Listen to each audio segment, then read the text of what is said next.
Welcome to the Mind of Business Success podcast. I'm your host, Alicia Cramer. Our guest today is Max Schneider. Let's get into mindfulness. A little different than we've talked about before. I want to welcome you to the show, Max. Thank you so much for having me. I'm excited to be here, Alicia.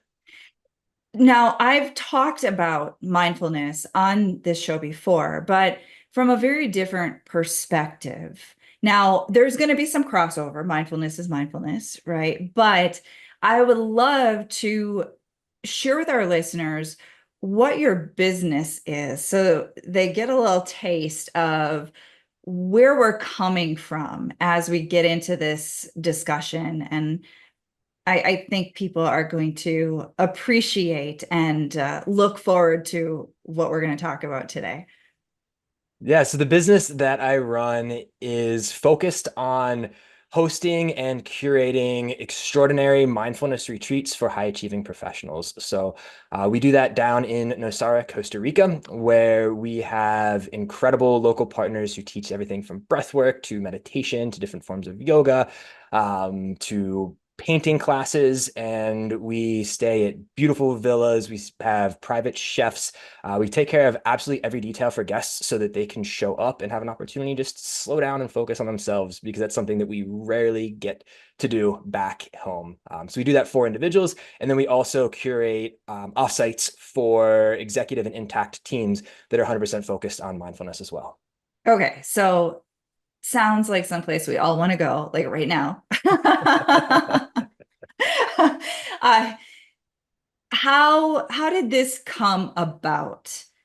I mean, right now, somebody listening is thinking, shit, I've been saying I need a vacation for so long, and there are so many people who don't shut off when they're on vacation. They don't shut off when they're supposed to be spending time with their family, their loved ones. It's like the business brain does not stop. So I believe there's probably an element in your backstory that caused you to be on this particular path. Let's talk about that. Let's talk about this phenomenon that is way too common. And we all inherently know it's not sustainable. And yet that motivator, that driving force will literally drive people to health conditions, to divorce, to, I mean, so many bad things. So I'm going to hand the mic over to you, and why don't you tell us a little bit of, tell us a little bit about your journey.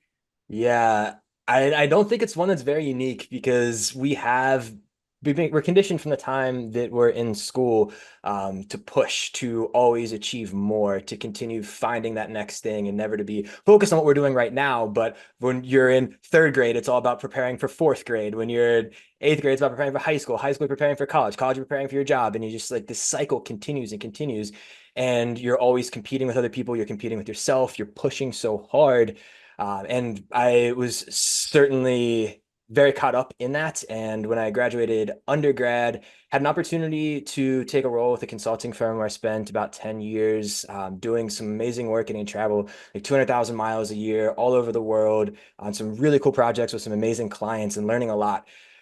But through that process, I continued that idea of pushing. I continued just ignoring my body, ignoring my mind, and started to experience some very physical manifestations of the stress that I was putting on my body. I had shingles, I started having anxiety attacks, and at the end of 2022, I totally burnt out, just crashed and burned, and didn't really know what to do. So my wife and I picked up and we took a month off down at a surf and yoga retreat in Costa Rica.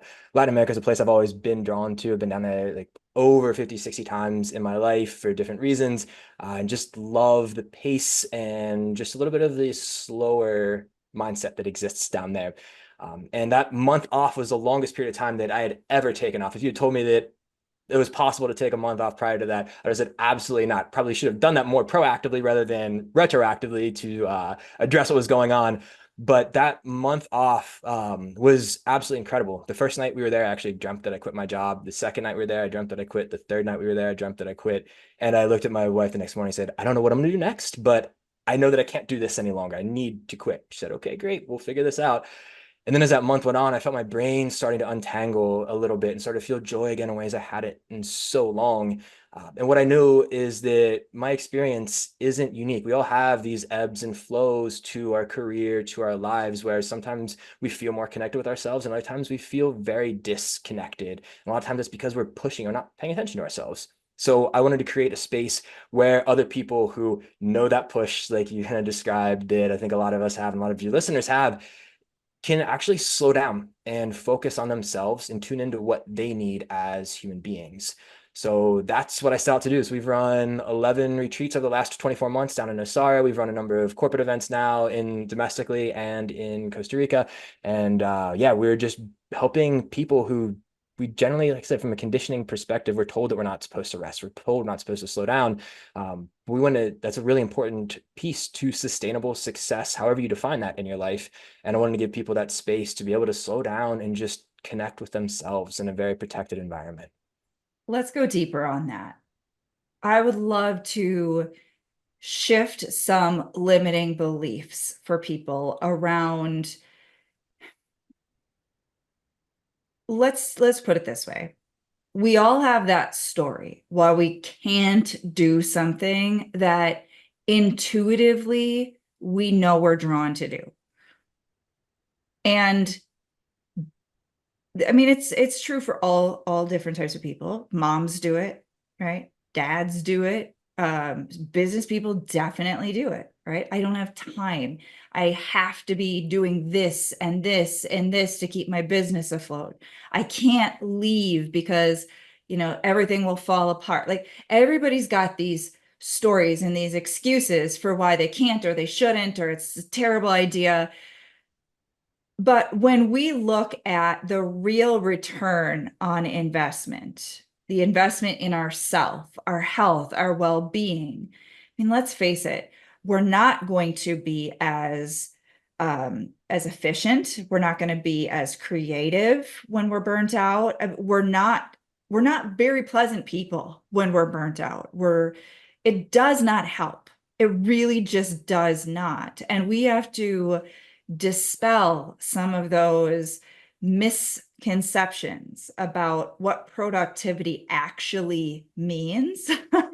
uh, let's talk about this, because I'm sure that when you book a client, when somebody says yes to their well-being and they do this for themselves, what is that mindset shift?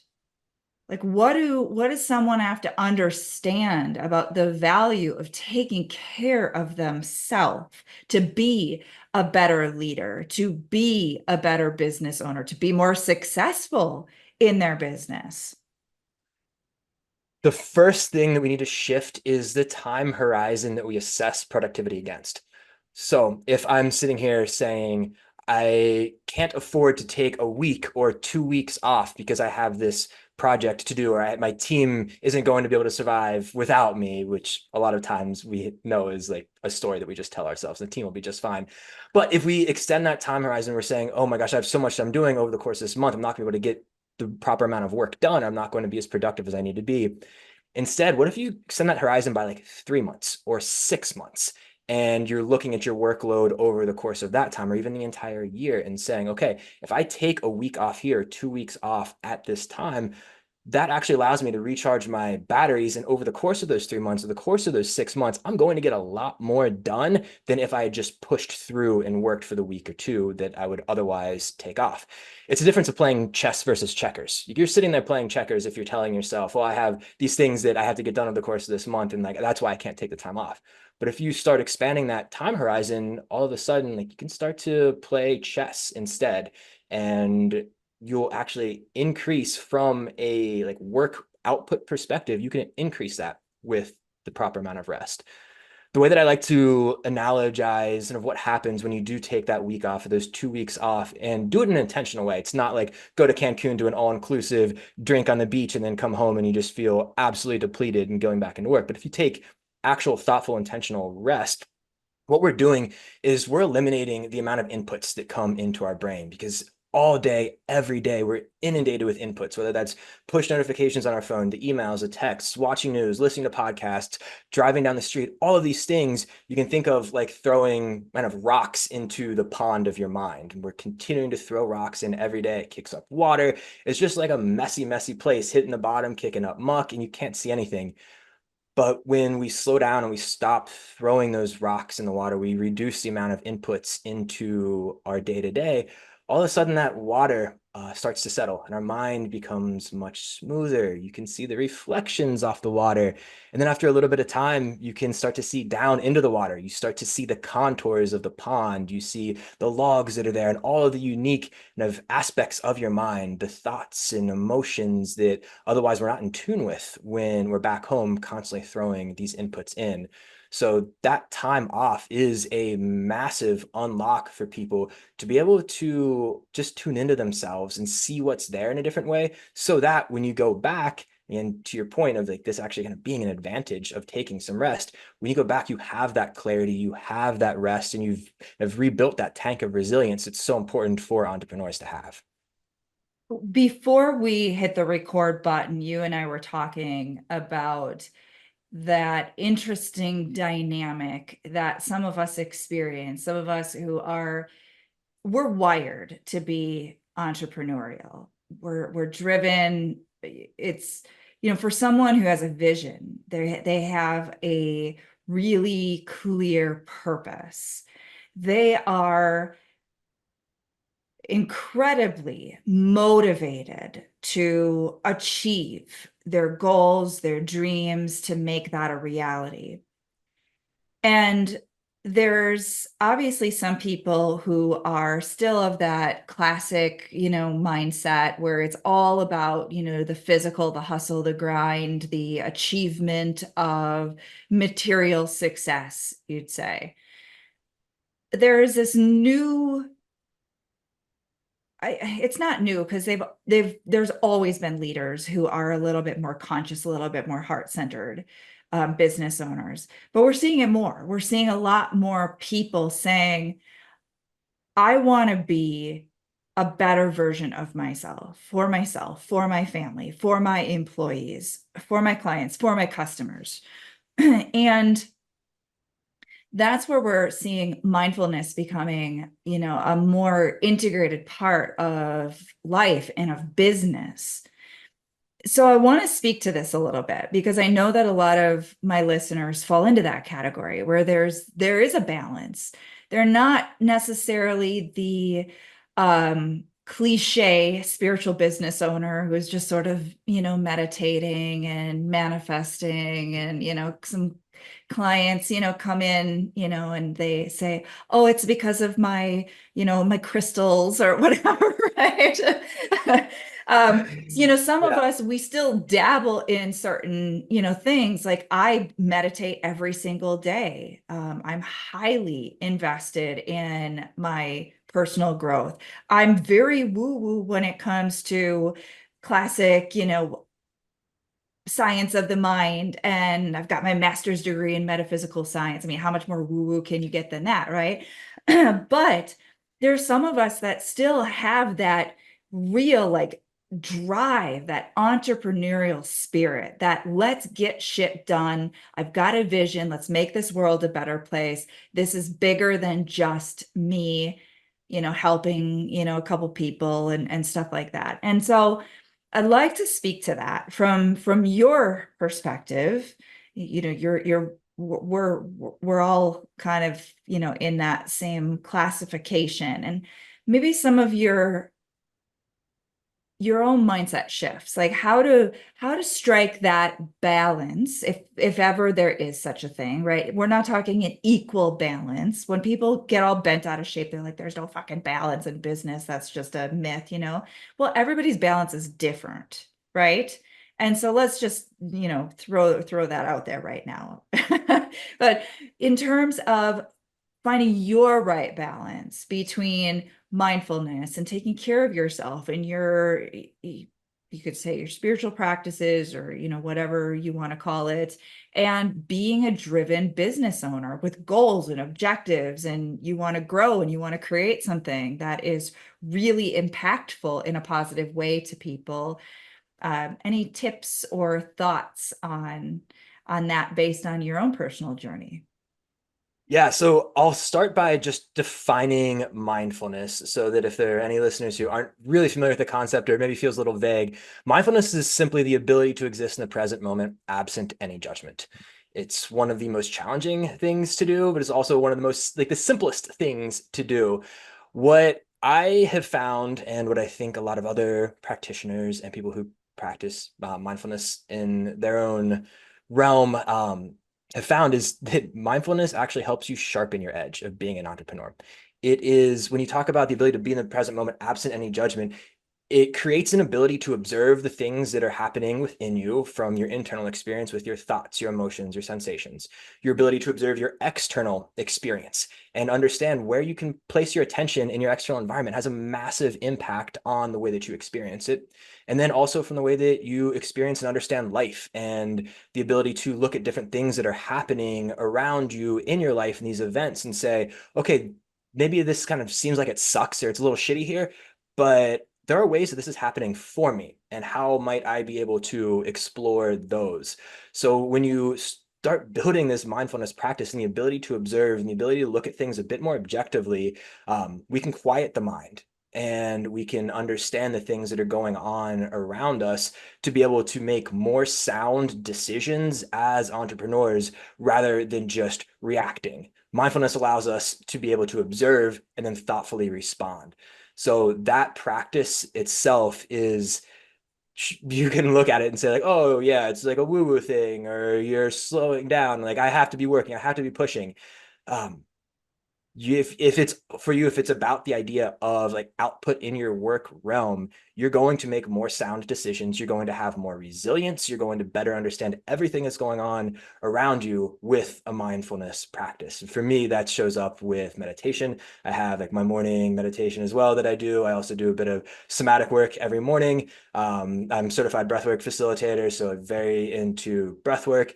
Also, yoga is another practice that I absolutely love. So there's, for everybody, I think the practices are different. It's just kind of about trying it and sticking with it for a little bit, experimenting, see what resonates with you. But for me, there's been no more powerful practice than meditation. I love it. You touched on something that I just want to go into real briefly. Um, for a lot of people, when shit hits the fan, it does feel like it's happening to you. It feels like, oh man, now I have this crisis that I have to fix, this fire that I have to put out. Let's talk a little bit about that mindset shift, shifting from it's happening to me to it's happening for me, which is a really, really enlightening principle that when people get it, it can be a complete game changer, because now it's no longer about putting out fires and survival and fighting for your life and trying to fix things that are broken and wrong. It becomes about seeing opportunity, and opportunity always can lead to greater growth and expansion and improvement, and things being better off than they were before. Mhm. Yeah, I can give a few really poignant examples on this front of how things can be happening for us versus to us. And why I think it's so important to spend time in this place is because as human beings, we can choose the way we experience things based upon where we place our attention at any given moment. And when things happen that are unplanned, that are like affecting the way that, like, us in a very negative way from our where we stand in that moment, um we should absolutely feel those negative emotions, like sit in it, understand it. Absolutely, this isn't like uh an ad for toxic positivity by any means. Like, sit in it, feel those negative emotions, and then when you're ready, recognize that at a certain point you can choose the way that you actually want to experience that situation. So for example, we've all been ready to get on a flight. We got a 4 hour flight from like Chicago to LA, and you got 4 hours. I'm going to be able to get so much work done during this time. You get on the plane, hit 10,000 feet, try to log on to the internet on the plane, internet doesn't work, and you're sitting there like, oh my gosh, I was banking on these 4 hours. I get there, I'm gonna have to go straight to a client site, and then I've got this to do, and I've got this to do. And then you're just frustrated, you're angry, and you're seeing like feeling helpless in that situation. I've been there, and we've all probably been there like a number of times. The way that we experience that moment is up to us. Like, yes, it's absolutely a frustrating thing. Um, we can choose to place our attention there, or we can choose to place our attention on the fact that, hey, it's actually pretty cool that I have a job that's flying me across the US to this client site. It's a wild thing that I'm in this hollow metal tube at 35,000 feet in the air, traveling 500 miles an hour. And I can get across the continental United States in 4 hours. Like, that's an amazing thing, too. And there's all of these other things that are going on around us that we can choose to focus on, because if we want to hold on to that tension and be frustrated and pissed off that whole ride, like, sure, go ahead and do it. But there's nothing you're going to do to change that circumstance. So in that moment, how do you want to experience it? Do you want to hold on to that tension, that frustration, that anger, sit there trying to like get prepping in your head the email that you're going to send the airlines afterwards asking for your money back? Or are you going to sit there and be like, hey, this is okay. And now I actually have 4 hours where I can slow down, maybe read a book that I've been wanting to, that I've got with me, or I can do a little bit of journaling, or I have this space now where I can do something with it other than what I was planning. It's a choice that we can make in that moment. And mindfulness is something that allows us to get there. Uh, Another example, I've always had what I describe as a very adversarial relationship with my body, like just push it and work out till like you break it down, then get back up and do it again and do it again. I was hiking 10 weeks ago, and I tore some ligaments in my left ankle. I rolled the ankle, felt it pop, and then had 4 miles still to hike my butt off the mountain before I was able to get to the car and kind of get back and get medical care for it. Um, if you had told me that I was going to go like 7 weeks without exercising before that happened, I would have like been in absolute panic. It's a very big part of my daily routine. And I had to go 7 weeks without working out. And it was in that moment though where I had a choice of, am I going to be just so angry at my ankle, so angry, feel like my body betrayed me, and not like just be kind of a shitty person to be around for that time? Or am I going to take my attention and go, hey, it's actually pretty awesome that we're out like on a 15-mile hike and I had the ability to do that. I was with my wife, who was a physical therapist, who helped me kind of figure out, okay, like, how do we get out of the situation? How do we get down? Like, how do I feel the gratitude for that? How do I use the opportunity as a chance to reposition my relationship with my body, not be so adversarial, but let my body know, hey, like, I see that you're hurt. I'm here with you, and we're going to heal this together. Because again, kind of like on the plane, I'm going to be hurt for this period of time and I'm not going to be able to work out. How do I want to experience it? Do I want to focus on how this is happening for me and what are the things that I can learn from it? Or am I just going to hold on to, why is this happening to me? I'm so aggravated. And it's not that all of those things of like, yeah, this sucks and I can't exercise. Sure, those exist. But at a certain point, we have that choice of where we want to place our attention, understand how life is actually happening for us rather than why it's happening to us. And we've all had those experiences. Everybody has had at least one of those big, seemingly life-changing, catastrophic types of experiences that going through it, you don't understand how Mhm. it could possibly be a blessing. And after the fact, you can look back in retrospect and you can see that like completely changed the trajectory of my life. And I'm so much better off because that bad thing, right? If you want to call it that, happened. It's that mindfulness that allows us to recognize when we're defaulting to feeling like a victim, feeling disempowered. And like you said, let it be okay that you're feeling the negative emotion that you're feeling, because that's how you actually release it and process it out instead of just repressing it. And then it just becomes this toxic build up that causes you to be stressed out and pissed off and angry at the world. And, it doesn't serve you and it doesn't serve anyone else. Yeah, absolutely not. And yeah, like to your point, it's not about saying those negative things don't exist. Like, feel them. I love the phrase, you have to feel it to heal it. Like, sit in it and feel it. And as you're doing that, you can also start to acknowledge that there's a lot of truths at play here. Though it's not to say that those feelings, those negative feelings aren't true and shouldn't exist. Like, absolutely. And at the same time, there are ways that if we choose to place our attention on them, will show us how this is actually happening for us. And that's a choice that we get to make. This is an awesome conversation. I know we could go a lot deeper. Since we are at the end of time, I want to make sure our listeners know how they can connect with you. So where would you send people to? Yes, you can check out our website, sandandsaltescapes.com. Go there, you can check out more about our retreats, more about the offsites that we curate as well. And also feel free, you can drop me a line straight to my email. My email is max@sandandsaltescapes.com. Awesome. Thank you so much, Max, for being with us today. Thanks for having me, Alicia. I appreciate it.